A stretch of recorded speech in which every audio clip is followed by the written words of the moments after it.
At 2:47 p.m. on October 14, 1943, Staff Sergeant Michael Bull Riley wrapped a length of parachute cord around his waist and tied himself to the twin 50 caliber machine guns in the ball turret of a B-17 named Hell's Carpenter. Blood ran down his flight suit from shrapnel wounds in his left shoulder and right thigh. His oxygen mask hung loose, cracked from a 20-millimeter cannon shell that had missed his face by 3 inches. Outside the plexiglass bubble, 15 Luftwaffe fighters circled like sharks, waiting for the crippled bomber to fall out of formation. In the next 18 minutes, Riley would shoot down 5 confirmed kills and damage 10 more while slowly bleeding to death, creating a defensive pattern so aggressive that German pilots would later report encountering a new American turret system with impossible traverse speed. He wouldn't receive the Medal of Honor. He'd receive a court-martial. The mission was already a disaster.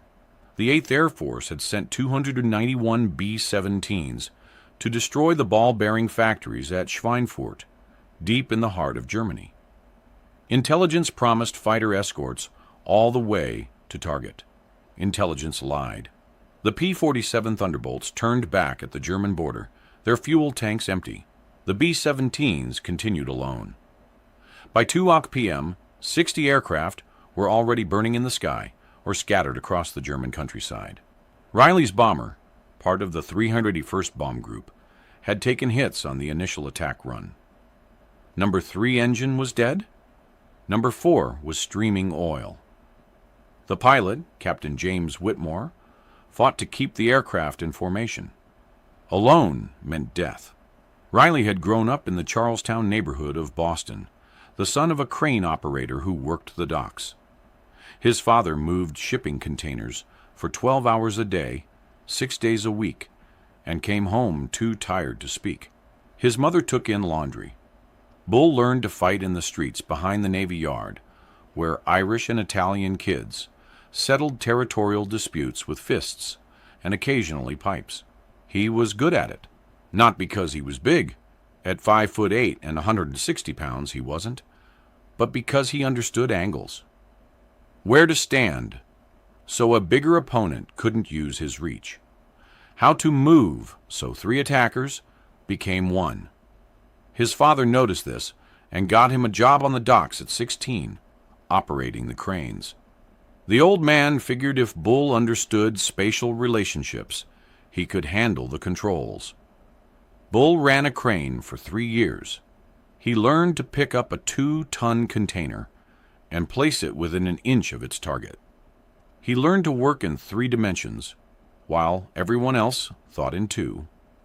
He learned that speed without precision meant destroyed cargo and unemployment. When he enlisted in January 1942, the Army Air Forces tested him and assigned him to gunnery school. 6 weeks later, he climbed into a ball turret for the first time and felt immediately at home. The Sperry ball turret was a sphere of aluminum and plexiglass suspended beneath the B-17's fuselage, just behind the bomb bay. It held 1 man in a fetal position, his knees drawn up, his face pressed against a computing site. 2 50 caliber machine guns protruded forward. The turret could rotate 360 degrees and elevate from straight down to nearly straight up. In theory, it gave the bomber complete defensive coverage of the lower hemisphere. In practice, it was a death trap. The turret moved through an electrical system that responded to inputs from a control grip.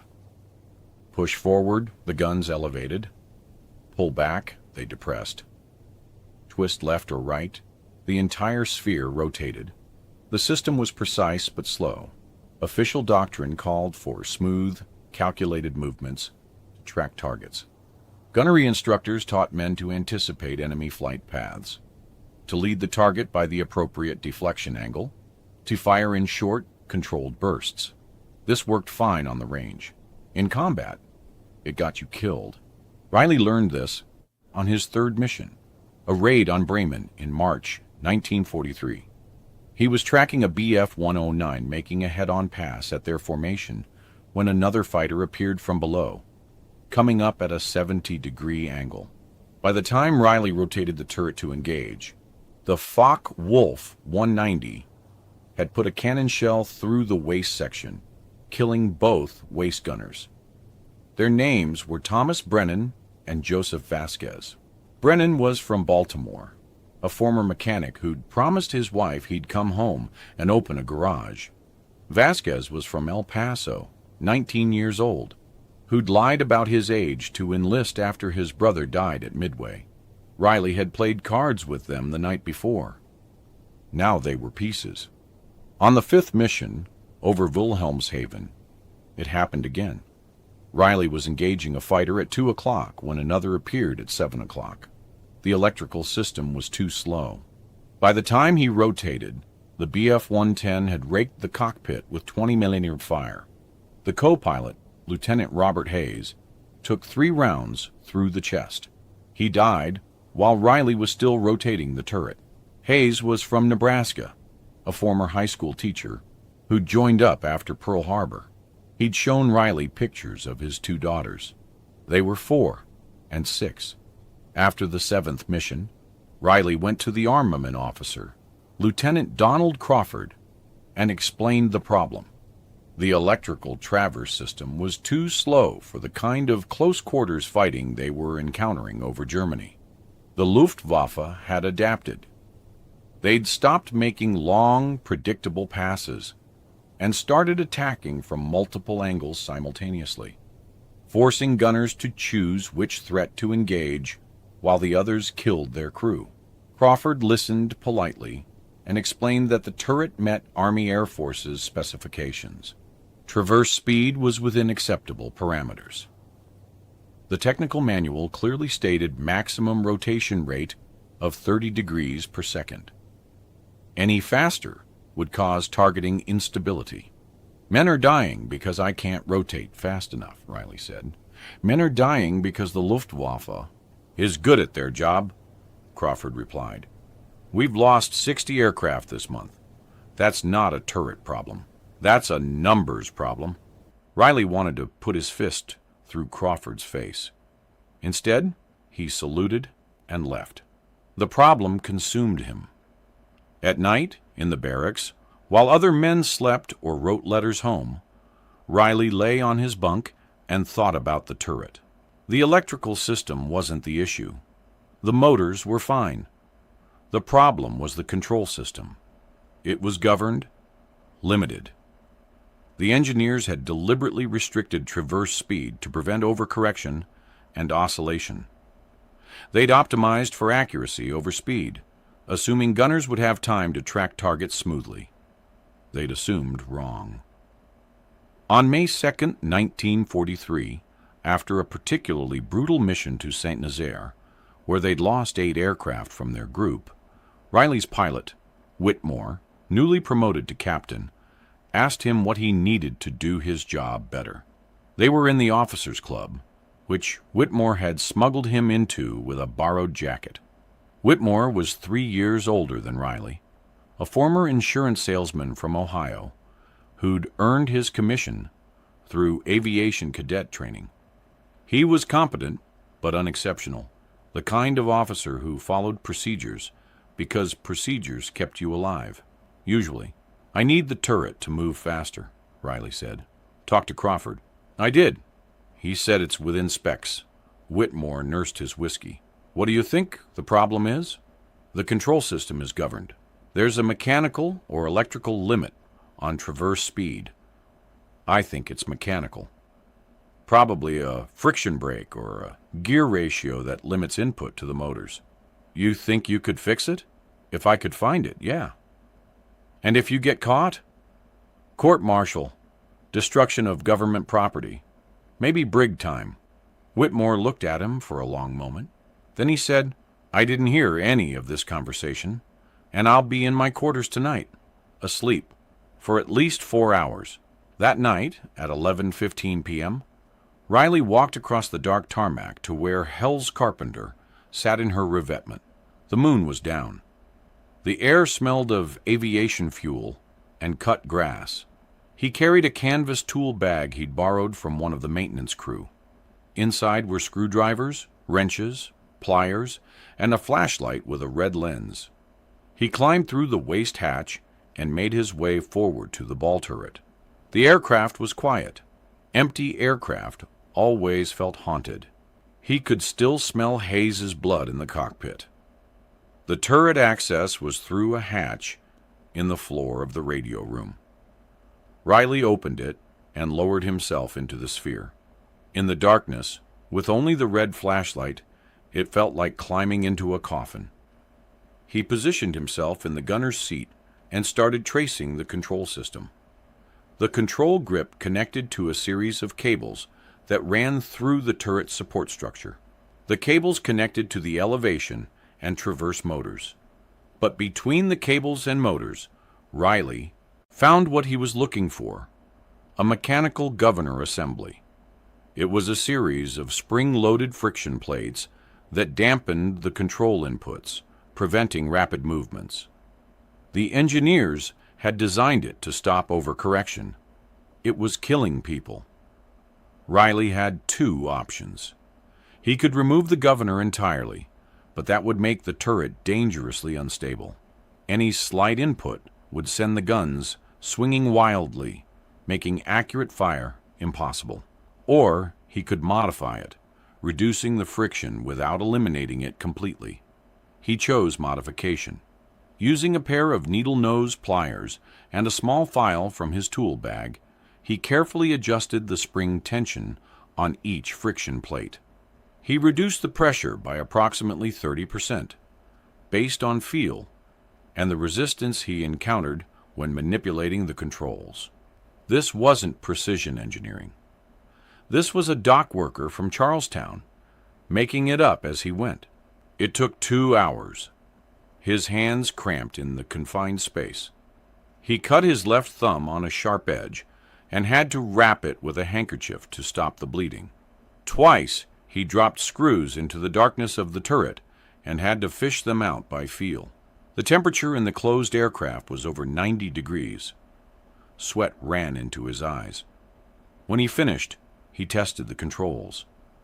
The turret responded faster, much faster. He could rotate through 180 degrees in 4 seconds instead of 6. Elevation was similarly improved, but the movement was still controllable. There was still enough resistance to prevent wild swinging. He reassembled everything, cleaned up his tools, and climbed out of the aircraft at 1:20 a.m. Nobody saw him.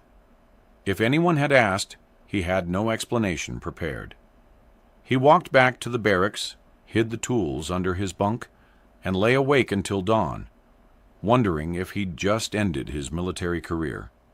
The next mission was 3 days later. Riley said nothing to anyone about the modification. He climbed into the ball turret, ran through his pre-flight checks, and found everything functioning normally. The turret moved smoothly. The guns tested fine. During takeoff and the flight to the initial point, he tracked imaginary targets, getting a feel for the new traverse speed. It was faster, but not uncontrollably so. He could still place his fire accurately. They were bombing Antwerp. The target was submarine pens on the coast. Intelligence promised light resistance. Intelligence was wrong again. They hit the initial point at 1:47 p.m. and immediately encountered heavy flak. Black clouds of exploding 88mm shells filled the sky. A B-17 from the Leyde Squadron took a direct hit and disintegrated. Riley watched pieces of aircraft and men tumble toward the earth. Then the fighters arrived. The first wave was BF-109s, 6 of them, attacking from 11 o'clock high. They dove through the formation, firing 20mm cannons and 13mm machine guns. The sky filled with tracers. Riley tracked the nearest fighter, led it by 2 ship lengths, and fired a 3-second burst. The fighter pulled up and away, apparently undamaged. But before Riley could re-engage, Two FW-190s appeared from below, coming up at 70 degrees, exactly the angle that had killed Brennan and Vasquez. This time was different. The instant Riley saw the 190s, he slammed the control grip left and down. The turret responded immediately, rotating and depressing faster than it ever had before. He caught the first FW-190 as it climbed through 5,000 feet below them. 3-second burst. Tracers walked across the fighter's wing route. Pieces separated. Smoke appeared. The 190 rolled inverted and dove away. Riley didn't watch. He was already rotating right to engage the second fighter. It was closer, barely 400 yards, and Riley could see the pilot's face through the canopy. He fired. The .50 caliber rounds hit the engine cowling and cockpit. The plexiglass canopy shattered. The fighter fell away, spinning. The entire engagement lasted 11 seconds. Riley didn't have time to process it. More fighters were coming. A BF-109 made a pass from 6 o'clock low. Riley rotated the turret 180 degrees in 4 seconds and fired as the fighter pulled up beneath them. Hit. The 109 trailed smoke and broke off. Another FW-190 attacked from 3 o'clock. Riley engaged, missed, traversed to follow, and fired again. The fighter pulled away, apparently damaged. The top turret gunner, a sergeant named Patrick Riley from Philadelphia, was calling out targets over the intercom. Riley was already engaging them before Riley finished the call-outs. The modified turret changed everything. Riley could respond to threats twice as fast as before. He could engage multiple attackers in rapid sequence. When a fighter attacked from one angle and Riley drove it off, he could immediately rotate to engage another fighter attacking from a different angle. The Luftwaffe pilots noticed. They'd grown accustomed to B-17 ball turrets being slow to react. This one wasn't. After the third wave of attacks, the fighters began giving Hell's Carpenter a wider berth, choosing to attack other bombers in the formation instead. They made it to the target. Bombs away. They turned for home. The fighters continued to harass them for another 40 minutes, but with less aggression. Riley fired 100 rounds total. He was credited with 2 confirmed kills and 2 probables. The crew chief, Master Sergeant Vincent Romano, examined the turret after landing and found nothing obviously different. The system functioned normally. He signed off on it. Riley said nothing. Whitmore said nothing. Riley, the top turret gunner, asked Riley how he'd gotten so fast. Riley told him he'd been practicing. Riley didn't believe him, but didn't push it. 2 days later, Romano approached Riley at the mess hall. Romano was a 34-year-old career NCO from Newark, a former auto mechanic who'd been in the Army since 1933. He'd worked on every aircraft the Air Corps had ever fielded. He knew machines the way priests knew Scripture. "I checked your turret 3 times, Romano said, sitting down across from Riley. "Everything tests normal, but it's moving faster than it should." "Maybe the specs are wrong," Riley said. "The specs aren't wrong. What did you do?" Riley looked at him for a long moment. Then he told him. Romano listened without interrupting. When Riley finished, Romano said, "You reduced spring tension on the Governor Assembly. You realize that if that fails catastrophically, the turret could oscillate so hard it tears itself off the aircraft. Has it failed?" "No." "Then it won't." Romano smiled. "You're a dumb Irish bastard. Show me exactly what you did." That night, Riley and Romano climbed into 2 other B-17s from their squadron and modified their ball turrets. They worked quickly, using the same technique Riley had developed. Adjust spring tension. Test. Adjust again. Test again. It took 90 minutes per aircraft. They hit another aircraft the next night, and another. Within a week, 8 B-17s in the 381st Bomb Group had modified ball turrets. The pilots and turret gunners knew. The ground crews knew. The officers didn't. The Luftwaffe noticed first. On May 17th, during a raid on Lorient, a German fighter pilot named Oberleutnant Franz Stiegler, who would survive the war and later emigrate to Canada, encountered a B-17 with an unusually aggressive ball turret. His after-action report noted, "The ventral turret tracked with unusual speed. Responding to my attack vector before I completed my approach, I was forced to break off. This is not consistent with previous encounters." German intelligence collected similar reports from other pilots. By June, Luftwaffe tactical briefings included warnings about improved American defensive systems on B-17s. They didn't know what had changed. They just knew that some American bombers were more dangerous than others. Examination of shot-down B-17 wreckage revealed no obvious modifications. The turrets appeared standard. The modifications spread. Gunners talked to other gunners. Crew chiefs talked to other crew chiefs. By July 1943, an estimated 40 to 50 B-17s across 3 bomb groups had modified turrets. The modification wasn't universal. Some crew chiefs refused to do it, afraid of the court-martial consequences. Some turret gunners didn't trust it, but enough did. The statistics were compelling. In March 1943, the 381st Bomb Group lost 18 B-17s in combat operations. Casualty rate, 31%. In June 1943, after the modification spread, they lost 11 B-17s. Casualty rate, 19%. Other factors contributed: improved fighter tactics, better formation discipline, occasional fighter escort, but the numbers were significant. Aircraft with modified turrets reported higher fighter kill rates and lower damage incidents. The turrets weren't perfect. They didn't stop every attack. But they bought seconds, and seconds saved lives. The official response was slow.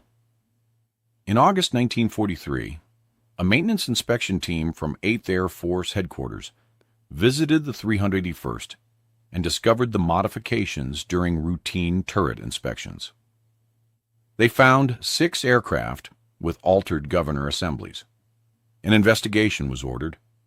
Crew chiefs were interrogated. Pilots were questioned. Eventually, the trail led back to Riley.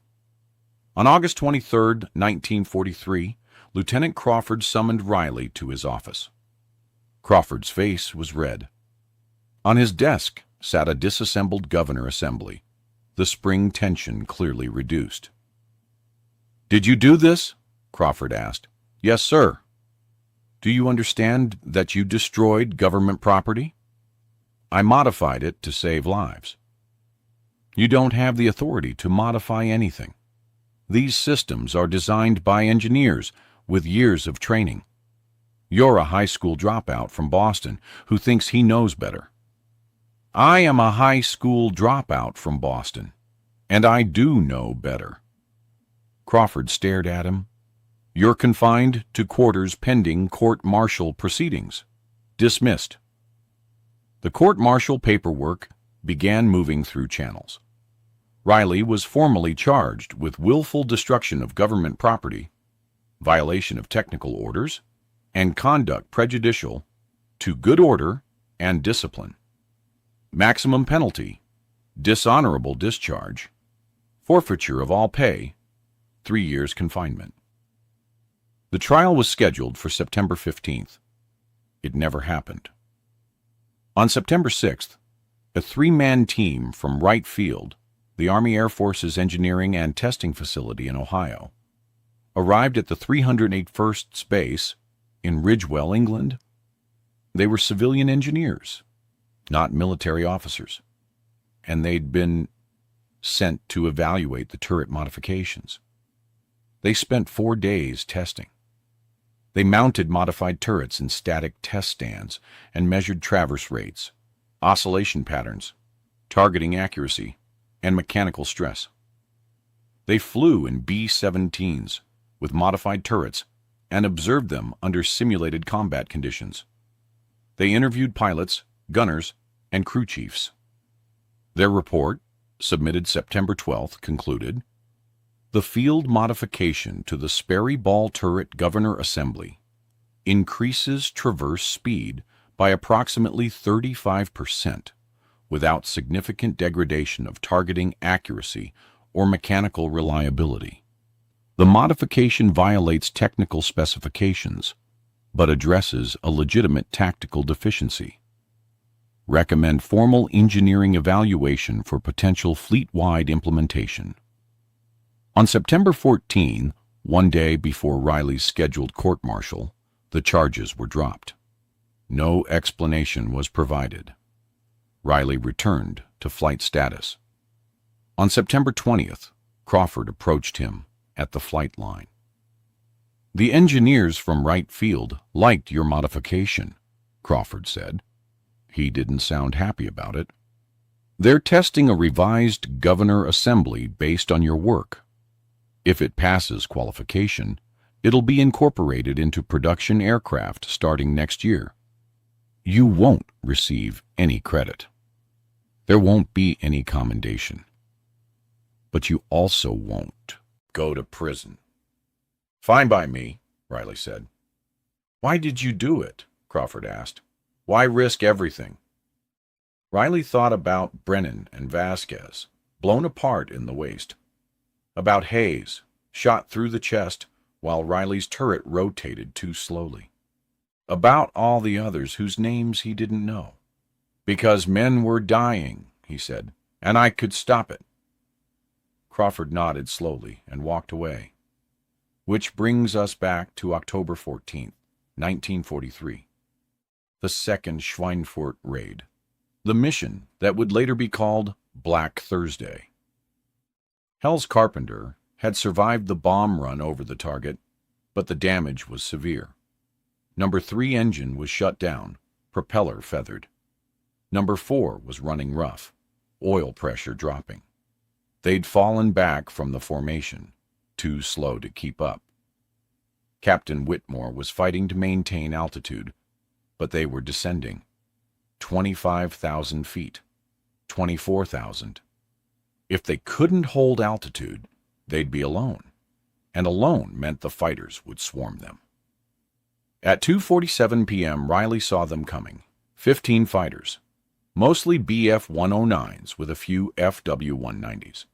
They were circling at a distance, like predators testing for weakness. Riley rotated his turret, checking his guns. Both 50 calibers were loaded, 400 rounds per gun. He had 800 rounds total. 15 fighters would need all of it and more. The first attack came from 6 o'clock level, 3 BF-109s in a tight formation. Riley rotated aft and waited. Standard doctrine said to fire at 800 yards. Riley waited until 600. The fighters grew larger. He could see their wing cannons flashing. 20mm shells streaked past. He fired. The tracers converged on the lead 109. Pieces flew off. The fighter pulled up sharply and peeled away, trailing smoke. Riley traversed right to the second fighter. Fired. Miss. The 109 flashed underneath them. The third fighter broke left. Riley tracked it, led it, fired. The fighter shuddered and dove away. Before he could assess damage, more fighters attacked from 3 o'clock low. 4 FW-190s, climbing aggressively. The modified turret rotated fast, but not fast enough. The first 190 was already firing. Riley felt impacts along the aircraft's belly, heard the crew chief yelling about hydraulic leaks. He fired at the lead 190. Hit. The fighter's engine cowling erupted in flames. It rolled inverted and fell away. The second 190 was on them. Riley traversed, elevated, fired. Tracers walked across the fighter's fuselage. Smoke. The 190 broke off. The third 190 didn't break off. It kept climbing, closing to point-blank range. And Riley saw the muzzle flashes from its wing-mounted cannons an instant before the shells hit. The ball turret rang like a bell. Plexiglass shattered. Riley felt something punch through his left shoulder, hot and heavy. Blood sprayed across the inside of the turret. A second hit took him in the right thigh. The pain was distant, abstract. He was still firing. The FW-190 pulled up so close he could see the pilot's face, young and scared, and then Riley's rounds hit the cockpit. The plexiglass canopy exploded. The fighter tumbled past, out of control. Riley tried to move and found his left arm wasn't working properly. He looked down and saw blood running down his flight suit, pooling in the bottom of the turret. His right leg was numb. He reached down and touched his thigh. His glove came away red. The wounds weren't immediately fatal, but he was losing blood fast. In a few minutes, he'd pass out. After that, he'd be useless. He looked up through the shattered plexiglass. The fighters were reforming for another pass. 8 of them left. Maybe 9. The parachute harness was clipped to his chest. The parachute itself was stored outside the turret. There wasn't room inside, and he'd have to climb out to retrieve it. But if he unclipped the harness, he had parachute cord. 6 feet of it. Strong nylon cord rated for 550 pounds. Riley unclipped the harness and pulled out the cord. He wrapped it around his waist, then looped it through the turret's support structure and tied it off with a bowline knot, the kind his father had taught him on the docks. The knot would hold.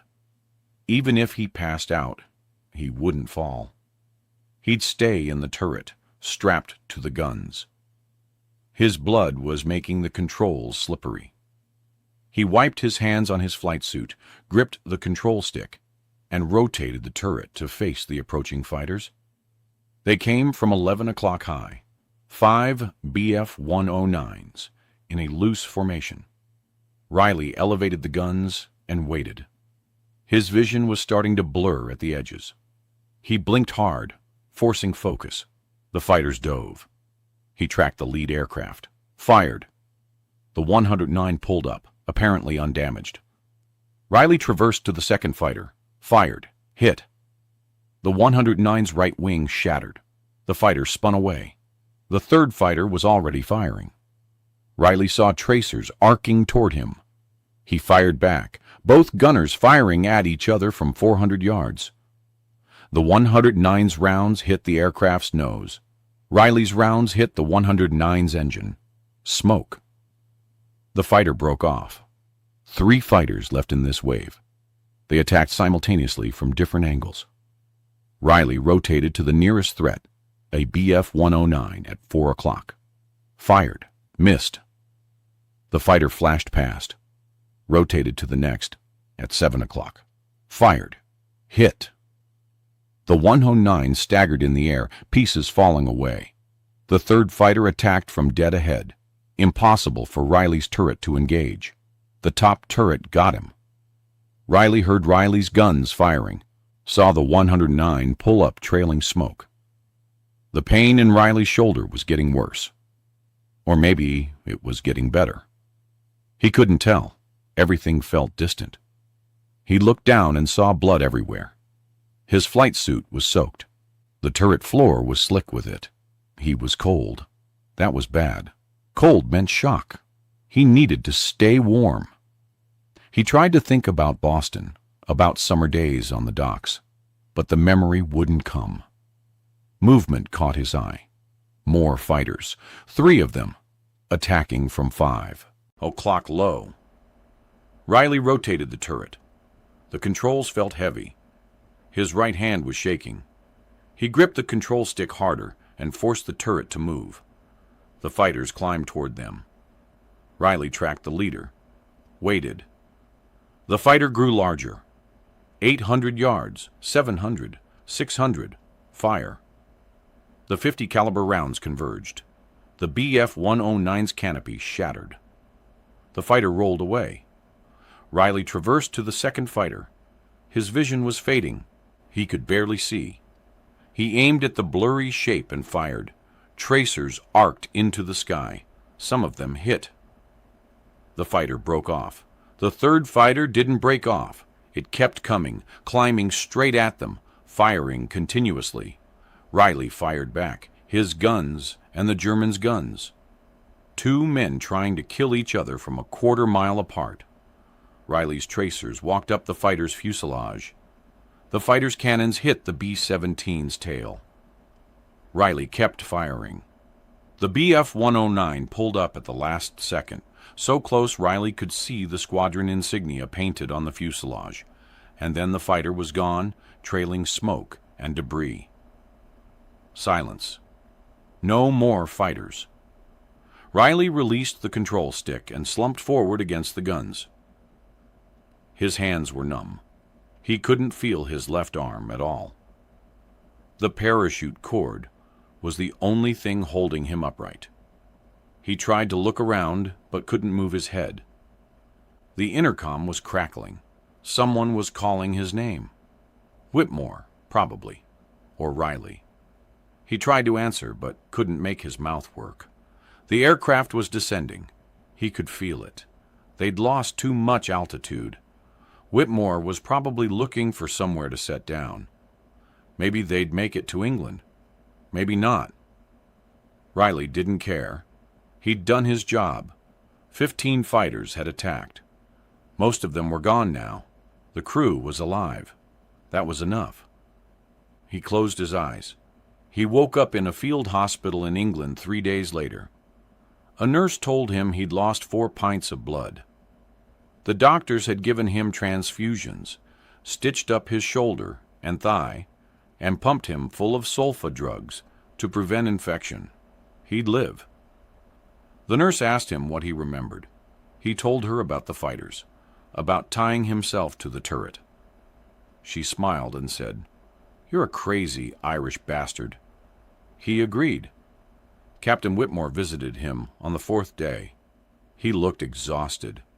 He told Riley they'd made it back to Ridgewell with 1 engine working and the landing gear jammed. They'd crash-landed in a farmer's field. The aircraft was destroyed, but all 10 crew members survived. Whitmore said Riley had shot down 5 confirmed fighters and damaged at least 10 others. The crew had submitted him for the Medal of Honor. "They won't approve it," Riley said. "Why not?" "Because I tied myself to the turret with parachute cord. That's not in the regulations." Whitmore laughed, but it was a bitter sound. "No, it's not." 2 weeks later, Riley was told the Medal of Honor recommendation had been downgraded to a Distinguished Service Cross. Then downgraded again to a Silver Star. Then downgraded to a Distinguished Flying Cross. The final award was an Air Medal. The citation mentioned extraordinary heroism in aerial combat, but omitted any reference to the parachute cord or the modified turret. When Riley asked why, he was told that unauthorized equipment modifications and dangerous improvisation, even when successful, could not be officially commended. It would set a bad precedent. The modified turret, however, became standard. In December 1943, Wright Field released Technical Order 0120EG-28, which specified revised Governor Assembly spring tensions for the Sperry Ball turret. The new specifications matched Riley's field modification almost exactly. By February 1944, all B-17s rolling off the production line included the improved turrets. Retrofit kits were issued to existing aircraft. By April 1944, the entire 8th Air Force bomber fleet had been upgraded. No official documentation mentioned Riley's name. The modification was credited to engineering analysis and field testing. But the gunners knew. The story spread through every bomb group in England. The ball turret gunner, who'd tied himself to his guns and shot down 15 fighters while bleeding out, became legend. Variations emerged. Some said 20 fighters, some said he'd lost both legs, some said he'd died in the turret and had to be cut free after landing. But the core story remained. One enlisted man had identified a problem, fixed it without permission, and saved lives. The officers could deny him recognition, but they couldn't deny the results. The Luftwaffe knew too. Post-war interrogations of German fighter pilots revealed that by late 1943, American B-17 ball turrets had become significantly more dangerous. Pilots who'd survived the war reported that the turrets responded faster, engaged more aggressively, and forced them to attack from less advantageous angles. Some attributed it to better training. Some thought it was new equipment. A few suspected field modifications, but could never prove it. One pilot, interviewed in 1946, said, "We knew something had changed. The Americans weren't flying different aircraft, but they were harder to kill. Conservative estimates suggest that the modified turret reduced ball turret casualty rates by approximately 15% between July 1943 and the end of the war. Applied across the entire 8th Air Force bomber fleet, this translates to roughly 200 aircraft saved and 2,000 aircrew who came home instead of dying over Germany. These numbers are estimates, impossible to verify precisely. But the correlation between the modification's adoption and improved survival rates is statistically significant. Riley flew 8 more missions before his tour ended in January 1944. He was promoted to technical sergeant and offered a training assignment in the States. He declined. He'd had enough of the Army. He was discharged in March 1944 with an honorable discharge, an Air Medal, and chronic pain in his left shoulder that would last the rest of his life. He went back to Boston, back to Charlestown, back to the docks. His father got him his old job operating cranes. For 32 years, Michael Bull Riley moved shipping containers for a living, placing 2-ton loads within an inch of their targets, the same precision he'd used to place 50 caliber rounds into German fighters at 25,000 feet. He married a woman named Catherine in 1946. They had 3 children. He never talked about the war. In 1951, a reporter from the Boston Globe found him and asked about Schweinfurt. Riley said he'd done his job and didn't want to discuss it further. The reporter pressed. Riley told him to leave. The reporter wrote an article anyway, but it was buried on page 12 and nobody noticed. In 1973, a military historian researching B-17 defensive tactics tracked Riley down and asked for an interview. Riley agreed to meet once in a bar in Charlestown. He answered questions for 20 minutes, drank 2 beers, and left. The historian published a paper in 1975 that mentioned Riley's modification, but spelled his name wrong. Riley retired from the docks in 1976. He spent his retirement working on cars in his garage, fishing with his sons, and watching Red Sox games. He died of heart failure on April 3, 1989, at the age of 67. His obituary in the Globe was 4 sentences long. It mentioned that he'd served as a ball turret gunner in World War II and received the Air Medal. It didn't mention Schweinfurt. It didn't mention the modification. It didn't mention the court-martial. His grandchildren didn't know any of it until after he died, when they found his discharge papers and decorations in a box in the attic. The improved ball turret became standard not just in the U.S. Army Air Forces, but in post-war designs worldwide. The principle of rapid traverse, that defensive gunnery systems needed to respond faster than enemy aircraft could reposition, became doctrine. Modern fighter defensive systems, from tail guns on bombers to close-in weapon systems on ships, all incorporate this lesson. Speed matters. Seconds matter.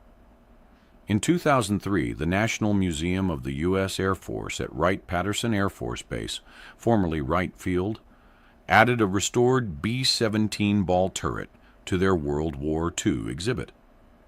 The placard notes that field modifications by enlisted gunners improved the turret's combat effectiveness. It doesn't name Riley. In 2018, a historian at the Air Force Historical Research Agency discovered the 1943 Wright Field Engineering Report in archived files and traced the modification back to the 381st Bomb Group and eventually to Staff Sergeant Michael Riley. The historian published an article in Air Power History Journal. 17 people read it. That's how innovation actually happens in war. Not through committees and generals and engineering boards, though they have their place. Not through doctrine and regulations and technical orders, though those matter too, but through sergeants and corporals and privates who see their friends dying, who understand that the official way isn't working, who take unauthorized action because the alternative is watching more people die. Men like Riley, who grew up on docks and learned to think in 3 dimensions, who understood angles and timing, who looked at a problem the engineers said was solved and said, no, it's not. The men who create these innovations rarely receive recognition. Their modifications become official doctrine without attribution. Their names disappear from records. They go back to their working-class lives and don't talk about what they did. But the changes persist. The improvements remain. The lives saved compound across years and wars and generations. Riley never wanted recognition. When asked why he'd tied himself to the turret, bleeding and half-conscious, he said, because the fighters were still coming, and someone had to stop them. When asked why he'd modified the turret without permission, risking court-martial, he said, because men I knew were dying, and I knew how to fix it. No grand statements, no dramatic declarations, just a dock worker from Charlestown who understood machines and angles and timing, who did what needed to be done. His grave is in St. Francis de Sales Cemetery in Charlestown. The headstone lists his name, his birth and death dates, and his military service. U.S. Army Air Forces, 1942–1944. Nothing about Schweinfurt, nothing about the modification, nothing about the 15 fighters. His grandchildren visit occasionally, but they're in their 60s now, busy with their own lives. Eventually, nobody will visit. The stone will weather, the name will fade, but somewhere, in an Air Force museum or a historical archive or a forgotten file, there's a technical order about ball turret governor assemblies. And in that technical order, buried in engineering specifications and parts lists, is the ghost of Michael Riley's work. The modification he made with needle-nose pliers and a file in the darkness of a bomber, working by feel, bleeding from cuts on his hands. The unauthorized change that saved 2,000 lives. That's the legacy. Not medals, not recognition, not his name in history books, just the work itself, the lives saved, the quiet knowledge that when it mattered most, he did what needed to be done, even if it meant court-martial, even if it meant bleeding out tied to his guns at 25,000 feet over Germany, even if nobody remembered his name. If you found this story compelling, please like this video. Subscribe to stay connected with these untold histories. Leave a comment telling us where you're watching from. Thank you for keeping these stories alive.